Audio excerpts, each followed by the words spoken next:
प्यारे बच्चों, आप इन डायग्राम को, इन चार्ट को, इन पैराग्राफ को, इन फ्लो चार्ट को आप ध्यान पूर्वक देखो और बताओ कि आपने किन किन एग्जाम में, कौन कौन से क्लास में इस प्रकार के क्वेश्चन को अटेम्प्ट किया है या अटेम्प्ट करने जा रहे हैं।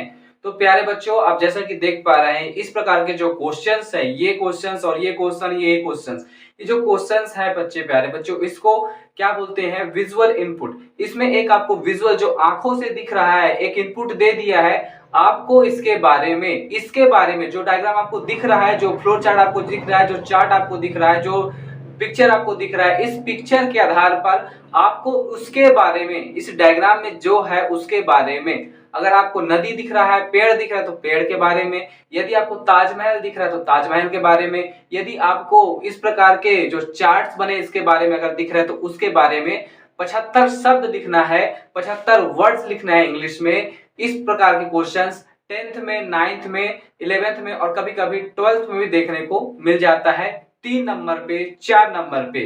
प्यारे बच्चों, बहुत ही आसान है। अगर आपको 10th में, 9th में 4 नंबर चाहिए तो मैं जितना बोलता हूं प्यारे बच्चों आप उतना कर लीजिए।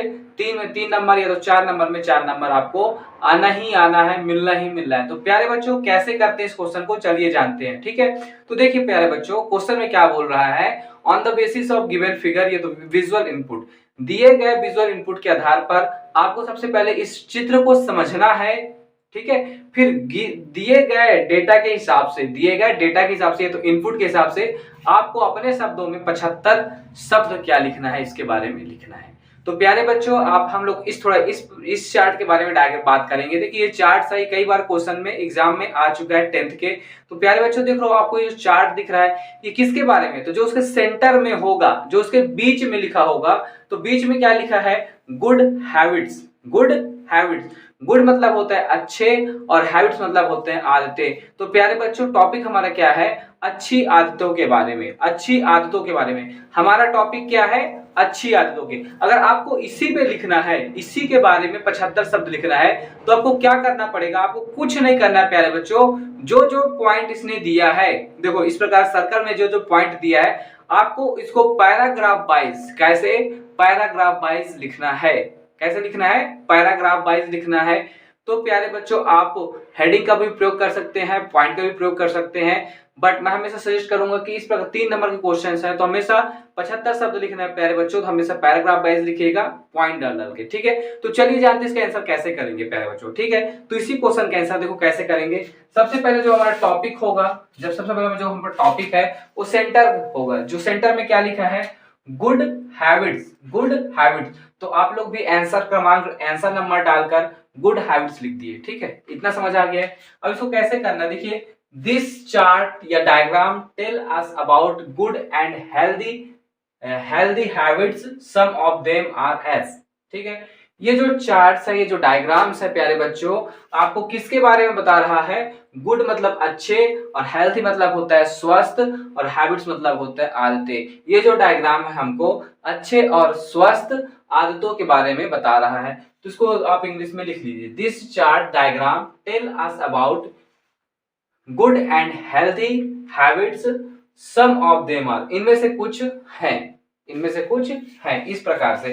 अब आपको क्या करना है? तो प्यारे बच्चों, जो आपके डायग्राम में, जो आपके चार्ट में, जो आपके फ्लो चार्ट में जो भी दिख रहा होगा, उसका फर्स्ट पॉइंट को आप ऐसे पॉइंट वाइज लिखिएगा। ठीक है, पहला नंबरिंग करके, get up early. Get up early, get मतलब होता है उठना, अर्ली मतलब होता है जल्दी। तो क्या मतलब बच्चे? हमें हमेशा सुबेरे जल्दी उठना चाहिए। इसको आपको इंग्लिश में अपने शब्दों में लिखना है। ये आपका हेडिंग हो गया, ये आपका क्या हो गया? हेडिंग हो गया।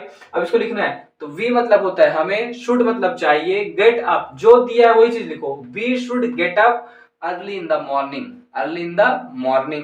प्यारे बच्चों, ये आपके ऊपर है, अगर आप इसको लंबा एक्सप्लेन करना चाहते हो तो लंबा एक्सप्लेन कर ले, बट आपको गिन चुन के 75 शब्द लिखने हैं, तो अपने हिसाब से देख लीजिएगा प्यारे बच्चों। ठीक है, तो देखिए, we should get up early in the morning, हमें सुबेरे कितना टाइम उठना चाहिए? सुबेरे हमें जल्दी उठना चाहिए, 5 या 6 बजे करीब। इसको क्या लिखेंगे? We should get up early in the morning.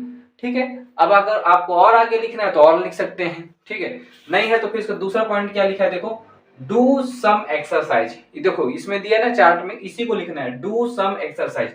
उठ तो गए जल्दी, अब उठने के बाद क्या करेंगे, फिर से सो जाएंगे अलार्म बंद करके? नहीं, हमको थोड़ा सा क्या करना चाहिए, कुछ जितना बने आपको एक्सरसाइज करने चाहिए प्यारे बच्चों। एक्सरसाइज जैसे रनिंग कर सकते हैं, वॉकिंग कर सकते हैं, पुशअप कर सकते हैं, पुल अप कर सकते हैं, बहुत प्रकार के एक्सरसाइज होते हैं, ठीक है। तो कुछ करना चाहिए, तो डू सम एक्सरसाइज, इस प्रकार टॉपिक लिखिए। इसमें क्या करना लिखना है, वी शुड डू, हमें करना चाहिए, सम मतलब होता है कुछ, एक्सरसाइज, तो हमें दिन भर में कुछ ना कुछ एक्सरसाइज करना ही करना है, चाहे वॉक करो, चाहे चाहे रनिंग करो, चाहे पुशअप करो, चाहे पुलअप करो, चाहे जो भी करो, बट एटलीस्ट आपको 20 मिनट्स, ठीक है, आधे घंटे के करीब एक्सरसाइज करना ही करना चाहिए, करना ही चाहिए। तो प्यारे बच्चों क्या है, do some exercise, we should do exercise at least 20 minutes such as morning walk और समथिंग कुछ, ठीक है। तो प्यारे बच्चों अब सबको समझ आ रहा होगा, ठीक है। आप इस प्रकार से लिखेंगे तो आपको 3 में 3 नंबर पक्का मिलेगा, कोई काट नहीं सकता है। तीसरा, हैव अ हेल्थी ब्रेकफास्ट, हमको हमेशा सुबेरे का नाश्ता स्वस्थ नाश्ता करना चाहिए, पौष्टिक आहार लेना चाहिए, जिसमें सभी प्रकार के प्रोटीन, सभी प्रकार के विटामिन, इसके अलावा जितने भी पौष्टिक आहार है सभी उसमें इंक्लूड हो जाए। आपको लेना नहीं है, आपको सिर्फ और सिर्फ लिखना है प्यारे बच्चों, क्योंकि हम में से बहुत लोग का स्थिति ऐसा नहीं है कि हम लोग पौष्टिक आहार ले सके, ठीक है। तो इसमें सिर्फ लिखना है हैव अ हेल्दी ब्रेकफास्ट, हमको हमेशा पौष्टिक आहार या तो सुबह का आहार लेना चाहिए।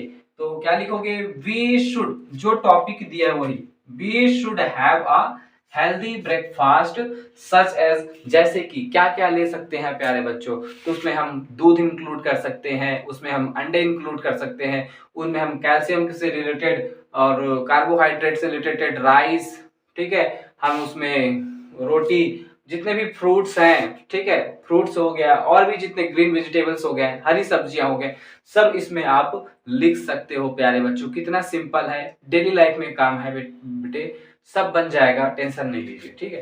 फिर से जो चौथा पॉइंट है क्या है वो, मेंटेन, मेंटेन, हमें हमेशा अपने चारों तरफ क्या बनाना चाहिए बेटे, क्या व्यवस्थित रखना चाहिए, स्वच्छ, साफ एंड स्वच्छता, साफ एंड स्वच्छता। तो हमें हमेशा अपने चारों ओर क्या करना चाहिए, मेंटेन करना चाहिए, किसको, स्वच्छता को, साफ एंड सुथरा। तो इसको क्या लिखोगे, we should maintain cleanness around us, हमको हमेशा अपने चारों ओर क्या मेंटेन करके चलना चाहिए, साफ एंड स्वच्छ। उसके लिए क्या लिखोगे, such as we should cut, हमको हमेशा अपने नाखून को 1 हफ्ते में काटना चाहिए, बालों को 2-2 1 मंथ में कटाने चाहिए, हमको हमेशा कमरों की साफ सफाई करनी चाहिए, रसोई घर, कमरे जितने भी हैं ये सब के बारे में हमको क्या करना है, लिखना है, ज्यादा नहीं, ऐसा लिखना कि 15 शब्द आ जाए लाइन में, ठीक है। फिर 5वां पॉइंट देखो प्यारे बच्चों, रिस्पेक्ट टीचर्स एंड एल्डर्स, ठीक है। ये बहुत ही अच्छा पॉइंट लिखा है, बट जो कि मैक्सिमम ऑफ स्टूडेंट्स लोग करते नहीं हैं। रिस्पेक्ट मतलब होता है प्यारे बच्चों, सम्मान करो, किसका, टीचरों का, किसका सम्मान करो, टीचरों का, अपने शिक्षकों का सम्मान करो, साथ ही साथ अपने बड़ों का, जैसे पेरेंट्स हो गए, चाचा हो गए, इस सब का क्या करना है, सम्मान, जो आपसे बड़े हैं उस सम्मान करना चाहिए। तो क्या लिखोगे बेटे, we should respect, we should respect our teachers and elder, हमको हमेशा अपने टीचरों की, एल्डर्स के क्या करना चाहिए, रिस्पेक्ट करने चाहिए मेरे बच्चों, ठीक है।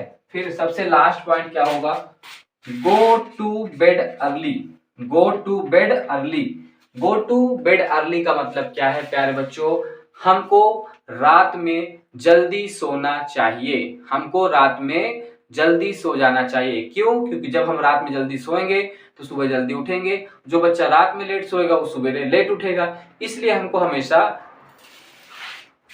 रात में जल्दी सोना चाहिए। तो गो टू बेड अर्ली क्या लिखोगे, we should go to bed early, ठीक है, इन द इवनिंग या तो नाइट, जो भी लिखना चाहते हो बच्चे आप लिख सकते हैं। तो प्यारे बच्चों अगर आप, कोई बच्चा इस तरीके से लिखता है तो 5 लाइन लिखने में, अगर 1 लाइन में आप अगर 10 भी कर रहे हो 15 भी कर रहे हो तो 5 से 6 लाइन में आपका बिल्कुल 75 शब्द हो जाएगा। आप अपने हिसाब से और बढ़ा सकते हैं, कुछ और लिख सकते हैं, ठीक है, गिन-गिन के।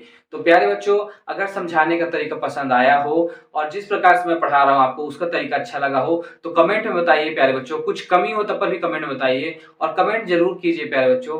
चैनल को लाइक सब्सक्राइब करें चाहे मत करें, बस आप जरूर पढ़ें। अगर आपको मेरी वीडियो पसंद आता हो तो प्लीज मेरे वीडियो को शेयर जरूर करें, ठीक है।